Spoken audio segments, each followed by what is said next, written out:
तो hello everyone, welcome back to my channel.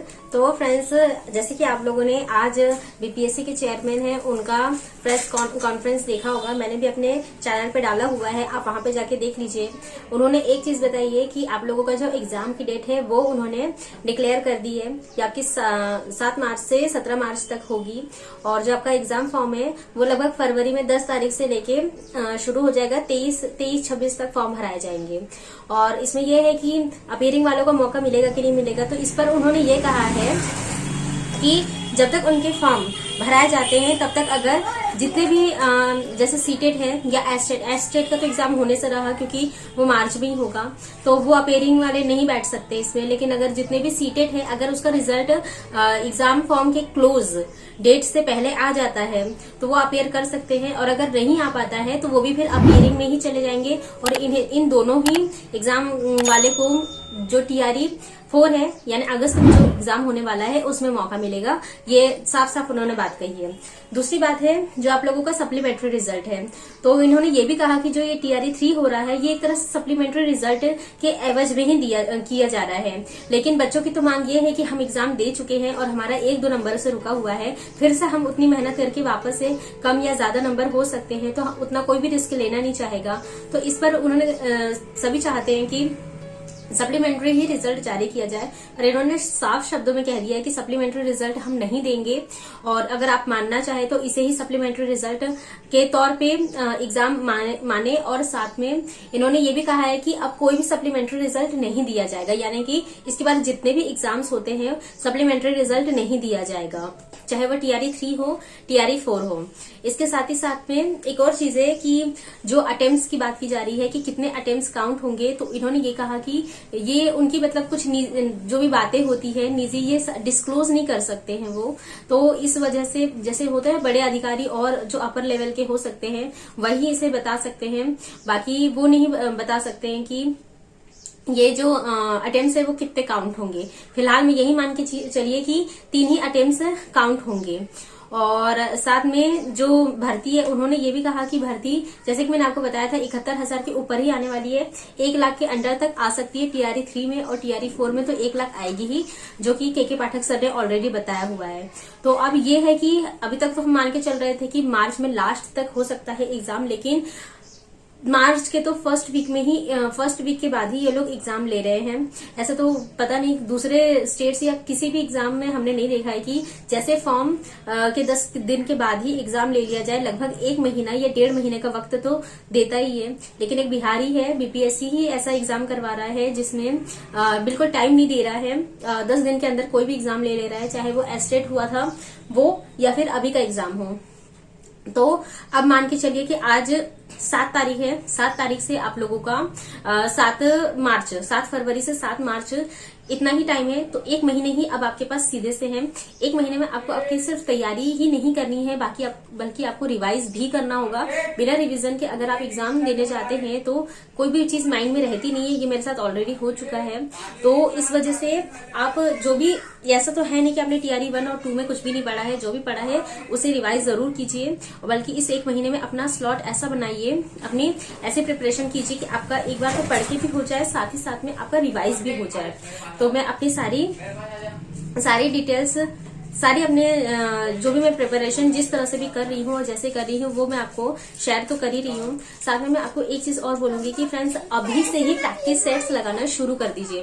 क्योंकि देखिए कई बार क्या होता है कि हम पूरा पढ़ लेते हैं उसके बाद प्रैक्टिस सेट लगाते हैं। लेकिन देखिए प्रैक्टिस सेट लगाते हुए अगर आप करेंगे तो प्रैक्टिस सेट में जो भी 4 ऑप्शन होते हैं तो उसमें से आपको हर एक ऑप्शन पर क्वेश्चन जाके फिर आपको आपकी जो भी NCERT से जो भी बुक है उसमें से आप पढ़ेंगे तो आपको कंफर्म होगा कि ओके ये आया हुआ है क्वेश्चन, तो इस पर हमें इतना ध्यान देना है। बाकी मैं आपको कुछ टॉपिक्स जरूर शेयर करूंगी कि कौन से टॉपिक से ज्यादा क्वेश्चन पूछे जा रहे हैं। बाकी इस बार ये कहा जा रहा है कि देखिए अभी तक BPSC TRE 1 और 2 में भी अभी थंब इम्प्रेशन वेरिफिकेशन हो रहा है, तो उसमें भी कई सारे लोग छट के बाहर निकल रहे हैं। यहाँ तक कि TRE 2 में भी, तो TRE 1 में तो काफी सारे लोग निकले हुए हैं, जो कि प्राइमरी में ही सबसे ज्यादा सिलेक्शन हुआ है। 6 to 8 की तो वैकेंसी आई नहीं थी, तो प्राइमरी में मान के चलिए कि बहुत ज्यादा ही वैकेंसी इस बार आएगी। और बाकी 9 to 12 में तो आने ही वाली है। तो फ्रेंड्स अब ये है कि आप लोग अपना एक गोल अभी फिलहाल तो सेटल कर लीजिए कि आपको किसकी वैकेंसी पर ज्यादा फोकस करना है। मेरा इस समय है कि शायद मैं 6 to 8 का ज्यादा अच्छे से मैं प्रिपरेशन नहीं कर पाऊंगी, तो मुझे प्राइमरी में ही इस वक्त ध्यान देना है। तो मैं अपनी प्राइमरी की ही तैयारी स्पेशली कर रही हूँ। बाकी फ्रेंड्स मुझे एक क्वेश्चन आपसे पूछना है, अगर आप लोगों को पता हो तो प्लीज साइंस के लिए अगर कोई अच्छे टीचर या फिर अच्छी बुक होगी तो वो प्लीज मुझे सजेस्ट कीजिए। हालांकि मेरे पास है कुछ बुक्स, लेकिन उसके बावजूद भी एक होता है ना कि कंपलसरी इस चीज के लिए यही सुटेबल है, ये बेस्ट है। तो उस तरह से अगर कुछ होगा तो प्लीज मुझे बताइएगा। बाकी तो गाइस मेरी सुबह की शुरुआत 5 बजे से होती है। मेरा ये सेकेंड डे है स्टडी चैलेंज लेने का। और ये सुबह ठंड लग रही थी तो इस वजह से मैं नीचे ही बैठ के पढ़ रही थी, क्योंकि ऊपर बिस्तर पे सोने पे क्या नींद आने लग जाती है। उसके बाद मैंने ये कुछ मैथ वगैरह लगाए थे और ये मेरा कंप्लीट हो गया 8 बजे। 3 घंटे हुए मुझे। और उसके बीच में मैं और भी चीज़ें, जैसे कि आपको फ्रेश होना है, ब्रश वगैरह करना है, तो वो सब चीज़ें आप कर सकते हैं। उसके बाद मैं ये दोपहर में पढ़ने के लिए बैठी हूँ।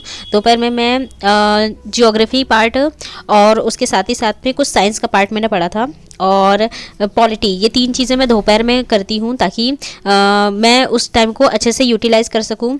ये मेरे कुछ पॉलिटी के नोट्स हैं, तो कुछ जो बुक्स है मेरी, तो बुक में से मैं जो भी इंपॉर्टेंट पॉइंट्स हैं वो मैं इसमें लिख ले रही थी अपने नोट्स में, जिसकी वजह से वो मुझे ज़्यादा अच्छे से याद हो सके। या फिर बाकी इस वक्त मैं पढ़ रही हूँ जियोग्राफी। ये मेरे पास, मैंने आपको बताया कि मैं अरिहंत से फिलहाल पढ़ रही हूँ क्योंकि मेरी बुक्स अभी तक आई नहीं है और अब तो टाइम भी नहीं बचा है, तो इस वजह से मैं इसी में से अभी फिलहाल में अपनी सारी प्रिपरेशन कर रही हूँ। तो ये भी बहुत अच्छा है, एक तरह से बोलना चाहिए। जो एनसीईआरटी का जो संग्रह है वो यही है, क्योंकि मैंने जो ऑफिसर्स अकेडमी के जो सर है शशि सरन सर, उनके मैंने कुछ प्रैक्टिस जो क्लासेस करवा रहे थे वो यूट्यूब पे मैंने उससे देखा था। पूरे जो एक लाइन जो बोलना चाहिए, एक लाइन जो उन्होंने ऑप्शंस के तौर पे यूज की है वो पूरी इसमें दी हुई है। मैंने एक लाइन पढ़ी है, एक लाइन बिल्कुल वैसा लग रहा है कि जैसे सेम टू सेम छापा गया है। मैं मॉडर्न हिस्ट्री की बात कर रही हूँ, तो मुझे ये बिल्कुल अच्छी लग रही है। बाकी मेरी एनसीईआरटी सार संग्रह आ जाएगी तो मैं उसमें से भी कुछ पढ़ के देखूंगी कि कितना मैच कर रहा है। बाकी मैं इस समय अभी जियोग्राफी पढ़ने जा रही हूँ और अगर मेरा मानचित्र आ जाता तो मैं उससे थोड़ा और ज्यादा मुझे अच्छा लगता, लेकिन फिलहाल तो आई नहीं है और देखते हैं क्या होता है। तो फ्रेंड्स ये मेरा दोपहर का सेकंड स्लॉट है, तो जिसमें मैं मॉडर्न हिस्ट्री पढ़ रही हूँ। मॉडर्न हिस्ट्री भी इसमें बहुत अच्छी दी हुई है, आप एक बार देखिएगा ज़रूर। और ये 5 बज गए हैं, तो 5 बजे उसके बाद मैं शाम के 5 बजे थोड़ा सा भूख भी लग जाती है, आपको पता है। तो मैंने मैगी बनाई हुई थी, तो मैगी में खा रही थी और साथ में जो अपना नेक्स्ट स्लॉट है उसे मैं कंप्लीट करी थी, जिसमें मैं साइंस सब्जेक्ट को लेके बैठी थी। उसके बाद ये रात का स्लॉट है। रात में मैं चीज़ें एक बार रिवाइज़ कर रही थी, क्योंकि जो चीज़ें होती है दिन भर का पढ़ा हुआ एक बार रिवाइज़ करना ज़रूरी होता है। तो यहाँ पर मैं जो पॉलिटी है उसे रिवाइज़ कर रही थी। और फ्रेंड्स इसके साथ साथ आपको रिवाइज़ आप कोई भी या तो डे वाइज या तो वीक वाइज एक स्लॉट लेके चलिए, जिसमें आपको रिवाइज़ करना होगा। या तो आप डेली रिवाइज़ कीजिए या तो फिर वीकली रिवाइज़ कीजिए। उससे क्या है कि आपका जो भी जितने भी आप पढ़ते जा रहे हैं उतना रिविजन हो जाएगा और वो आपके लिए बेनिफिशियल होगा, क्योंकि आप पढ़ते जाएंगे और पीछे का भूलते जाएंगे। तो इसलिए ऐसा ज़रूर करें। तो फ्रेंड्स अब जो 40 दिन का मैंने चैलेंज दिया था, अब उसे मुझे 30 दिन करना होगा। और एक दिन तो आपको पता है कि ऐसे ही चले जाएगा भाग दौड़ में, एग्जाम अगर शुरू हो रहे हैं। बाकी पीआरटी का जिस दिन भी एग्जाम होगा उसके हिसाब से मुझे या तो एग्जैक्ट 30 दिन या तो फिर उससे ज्यादा दिन मिल जाएंगे। तो उसके हिसाब से ही मैं अपनी स्टडी करने वाली हूँ और आई होप मेरी वीडियोस आपके लिए बेनिफिशियल होते होंगे। तो अगर आपको मेरी वीडियोस पसंद आ रहे हैं तो प्लीज मेरे चैनल को जरूर सब्सक्राइब कर लीजिएगा। और बाकी मैं आपको जैसे ही नोटिफिकेशन जारी होता है तो फिर से जो सिलेबस है मैं एक बार आपको डिस्कस कर दूंगी और एक बार पूरी बुक लिस्ट भी शेयर करूंगी। बाकी मैं आपको कल एक बुक लिस्ट का जरूर मेन्यू दे दूंगी, ताकि आपको भी अगर कुछ समझ में नहीं आ रहा है तो आपको समझ में आ जाए। बाकी मिलते हैं मेरे नेक्स्ट वीडियो में। Till then stay happy, stay healthy, bye.